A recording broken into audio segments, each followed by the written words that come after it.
All right, questions for Coach Mercer? Kevin Kendrick from the Blue and Gold News. Yeah. Coach, he mentioned a little bit about you bunting, attacking West Yeah. Virginia that way. That's the way West Virginia usually attacks. Yeah. Did you see something looking at them that you felt like you could do that? Or is that a case of, hey, I'm going to see how they react to ways that they usually attack other teams? Yeah, Philip was laughing because I've urged him to do that. I've urged those guys to do that. A lot of Midwest kids, they don't grow up by nature, bunting and drag bunts and whatnot, and so you have to really teach it, and you have to force them to do that. And the hard part is I try not to put my hands on the game too much. I'm more of a pro model that way. I'd rather just teach them how to play and then let them go play and let them have the feel, the moment, and the confidence in it. Because if I'm forcing on them, a guy's not confident in it. And so Philip and I have not going back and forth, but I've really encouraged him to do that. Hunter and Phil and Bobby was kind of always willing to do it. But he pulled it out in the right moment. I've told those guys, if the third baseman is back in that situation, you have to be confident in your ability to just advance base to base. And everybody wants to hit a 2-run double and hit 2-run homers and those things, but you have to advance base to base. And so we've actually done a lot of bunting the last 2 or 3 weeks. I put the machine on the field. We got back home this past week. We had the long 2-week road trip. And I just put the machine on the field and just said, you're just going to bunt until you be more confident in it. And if the situation arises, I didn't put it on. He put it down. Now, with Bobby, I did. So I was going to give him one pitch. He said, what do you want to do? I said, you can either drag or swing the first pitch, and then I'll make the decision after that on the second pitch. I put the sack down. And Bobby is a good bunter. Bobby's very dutiful. He just put a really good one down. I think their second baseman was probably late, cover in the bag, and so he got double clutch. And when a pitcher double clutches, it makes it hard. So he threw the ball away. And so it's one of those things we've tried to do it and try to encourage them to do that, but I don't put my hands on the game too much. And Phil's a great player. He is one of the all-time, one of my all-time favorites, and he saw an opportunity and he put a good one down. You always talk about use the last 6 inches of the bat and kill it, and buddy, he did it, and it changed the game. Talk a little bit with CNHI and Jeff. Can you describe to us what Luke described in his arm, and then also kind of the fire drill mode you have to go into in terms of your decision-making ability at that point? Yeah. Well, he just kind of talked about having some discomfort, and so at that point, you just take him out for precautionary reasons. He broke the school record, I think, in strikeouts there in the first inning, I believe, and so he's been terrific. He hasn't had any discomfort before, and so you just got to get him out of there just to make sure, and he's going to be okay. And you, like you said, you have all these plans in your mind. The best laid plans often go awry, and they did. So you're looking at rise door for Kraft, and you have. You can watch all the video you want to watch, but until you get in real time, you don't know how their swings are going to react. And so it seemed like the four seam was a better matchup. Just the velo at the top was going to be a better matchup. So then that's not a great matchup for Kraft, especially because Kraft's been out for the last 2 weeks. So now you throw him in there in the first. You're in the middle of the fire drill, like you said, and then you're throwing him in there. In the first 2 innings, have given you a little bit of feedback and said that the sinker is not as effective. And so that's when you go to Reisdorf. He has 2 fastballs. He's got the 4-seam and the 2-seam. The concern there is, he's a good velo guy. He's usually low to mid 90s, but when you rush a guy, you usually lose a few ticks. And that was my fear: is he going to be 88 to 91 instead of 92, 96? And he wasn't quite back up where he typically is, but he held his velo pretty good. He was able to get a couple of 93s on the 2-seam maybe, and so he was able to be effective in that regard. And then. We hadn't planned on throwing Ty tonight. That wasn't the plan. But then once the 4-seam became effective, then it's like, okay, who's got the best 4-seam left? And it's Ty. And like you said, he has the confidence. It was one of those things where you don't know. You don't quite know. Is he going to have to be sidearm? And sidearm was not going to be a good matchup. But if he could get it cooking with it over top, he was going to give him fits. I think he threw one sidearm fastball, got hit for a double to right field, and we put that in our back pocket. So, and then he just kind of that low slot ride. And when he gets going, he's like a bowling ball down the hill. So he was really good. So yeah, it was a lot of problem solving in the moment.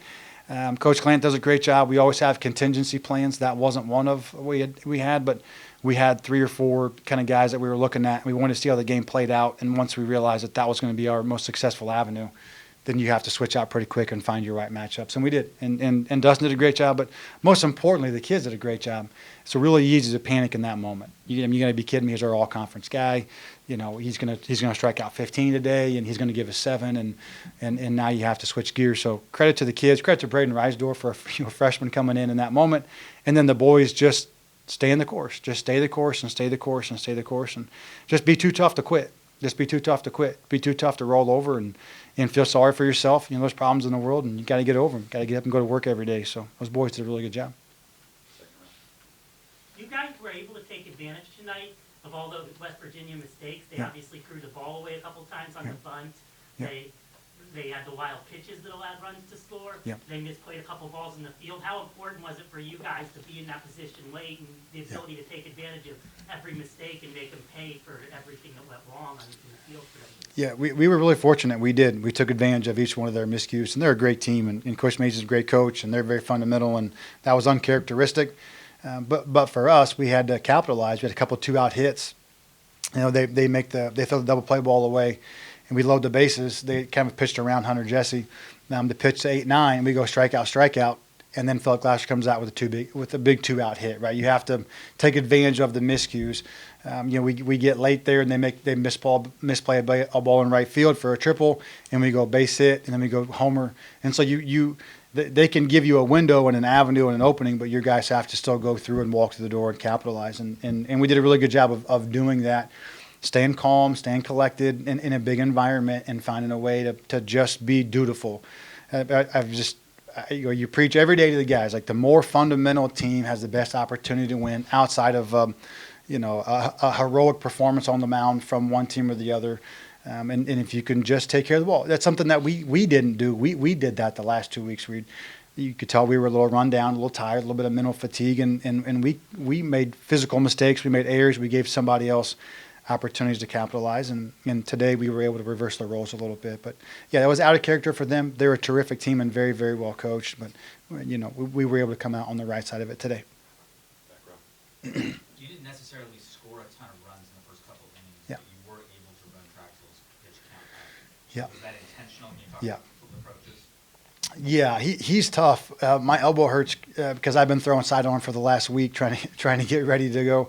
But he's tough to square up. And this ballpark is beautiful, but it plays big to center field. You're just not going to leave the ballpark into the middle. You know, Josh Pine hits that ball to left center about as hard as he can hit a baseball. So if you're not going to hit a home run to center field, and you're going to have to string it together, then the one thing you can't do is you can't have early weak contact and give away outs. And you're just going to have to work. You're going to have to work the pitch count. You're going to have to foul for 2 strikes. You're going to have to be okay with getting in the count and fighting a little bit and trying to advance it. And we did that. Like you said, we got in the counts. We fouled 2-strike pitches off. We competed really well. We tried to take the ball the other way. You know, they ran some good shifts, and we didn't hit into them. Meaning, like, we didn't try to do too much with the ball. And it's easy to do, you know, when a guy's, you know, is obviously has great numbers, he had great success, but he doesn't throw very hard. There's a variety of pitches in different slots. And you're just going to have, I talked to him, I was like, we need to go into it. I said, if we can go into it and have 12, 14, 15 hits, you know, if we have 14 hits and 12 singles, but we score 8 or 9 runs, that would be a great day for us. We're just not going to go clobber this guy and hit 3 or 4 homers. And so we did that. We were very dutiful, hit the ball the other way. Bobby's base hit, the double to right center was big. And just kind of working, you got to play the game the way the game is requiring you to play the game. And today the game was going to require us to just take your base hits the other way, take your singles, maybe a few bunts when the time calls for it, and hope that the other team blinks first. And we did a really good job of that. You know, it's kind of funny how the game is so different. You know, last week we faced Brody Breck throwing 100 miles an hour, and then you have to have a game plan for that. And then you have him today, his numbers are terrific. He's a really good college pitcher, and you have to have a completely different game plan. And we were honestly able to execute both plans pretty well. Jack Ankeny with SI Indiana. Coach, you have a group of young hitters with Taylor, Matheson, Tibbetts, Pine. Yeah. I know they've produced for you all season, but in a regional atmosphere like this, with Sennard's injury and all the adversity that goes through with that, what does that kind of say about their maturity to be able to step up tonight? Yeah, you hit the nail on the head there. And I know I've said this for those who have been in the meetings, but when you go through the recruiting process and you recruit, families, you're recruiting families with high character, you're recruiting kids with high character, because for us, we're going to play young guys. That's our model. That's what we do. We're going to play young guys, and we're going to go through the process with them. And so, good people of high character make good decisions. They work hard. They make good decisions. And when you do that long enough, you're able to go and be ultimately successful. Baseball is just another facet of life that good people do those in any facet, any area. And they're very talented. They're very capable. And so when you've played, I've told those guys the last 2 weeks, I said, listen, you can only play the harp on being young for so long. You sophomores have played 120 games. Carter Matheson's played almost every game, if not every game of his career. Same thing with Tibbetts, same thing with Pine. Those freshmen, Taylor and Cerny and Rise and all those guys, those guys have played 50, 60 games now. So it's time to, it's time to go. You're experienced now. You got to be an upperclassman per se. So, but I think it comes down to the content of the person. When you have really good kids from great families, they develop faster and they can handle moments. And you got to throw them in the deep end. We open up. We go to Texas. We go to Auburn. We go to East Carolina. We play Kentucky earlier this year. We play Louisville. You go play. Obviously, our league is strong. We play Maryland and Iowa and all those different teams. And so you got to be willing to kind of roll with the punches with young guys. But if you'll do that, you'll build a program, right? You'll build a program. You'll build something that's sustaining in perpetuity, and it's built on the foundation of really good kids who are talented from great families and are able to go and handle failure and grow up and become great players through it. Coach, today marks the first win in the opening round of the NCAA Regional for Indiana baseball since 2015. Yeah. How important is that for you from a program perspective? It's my first one too. So I think it's my sixth time as a player, as assistant head coach, and the first time that I've done it too. Yeah, it is. It's a big deal. It's a big deal. We've worked really hard the last couple of years to stick to our plan, to stick to our process, and to build this thing the way that we think that we need to build it to be able to compete at a national level at Indiana. And sometimes that's hard. And it's arduous and it's grueling and it's painstaking. You have to be committed. You have to be willing to go through the hard stuff to get there.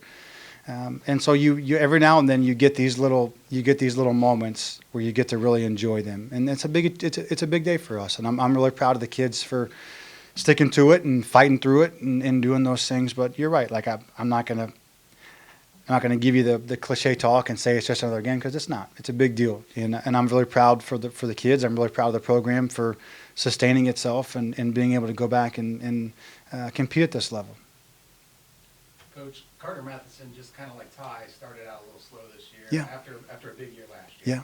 He's gotten incrementally better throughout the year. Yeah. Looks like he's right in a 12-game hitting streak, and tonight, barreled 2 balls the other way. What Yeah. are you seeing from his adjustments to allow him to have the success he's had over the last 10, 20 games? Exactly what you said. I'm not moving enough. I gotta wave my arms more to keep this light on.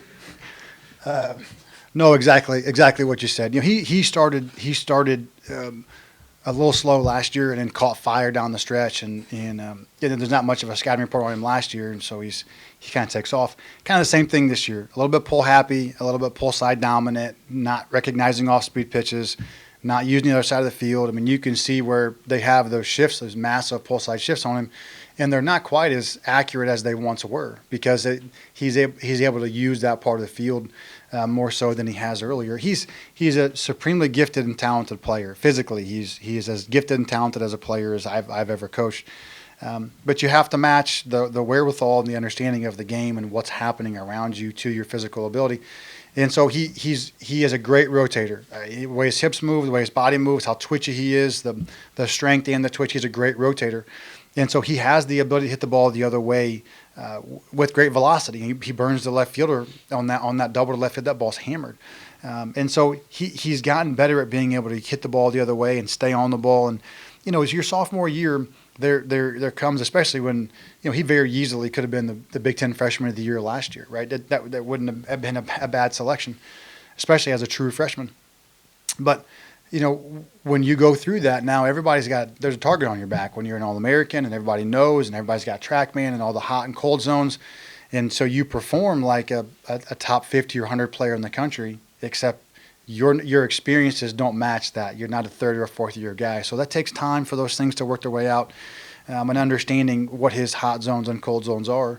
He's made a little bit of an adjustment with his hands. Sometimes he can get really tight to his neck and get a little bit like wrapped and then pushy, and so that kind of exacerbates the problem. And it was good to get back home this week where he was able to kind of free himself back up, and we were able or he was able to make that adjustment and hit the ball better the other way again. But yeah, I think it just knowing who he is as a player, understanding how the game is going to be played to him, and then trusting himself to use the middle of the field. A lot of times your pull side homers are off speed pitches, right? Your pull side homers are off speed pitches, and then the middle to the other way are going to be more fastball dominant. So his home runs to right center and the balls over the plate are going to be more more fastball dominant. He's made a good adjustment doing that.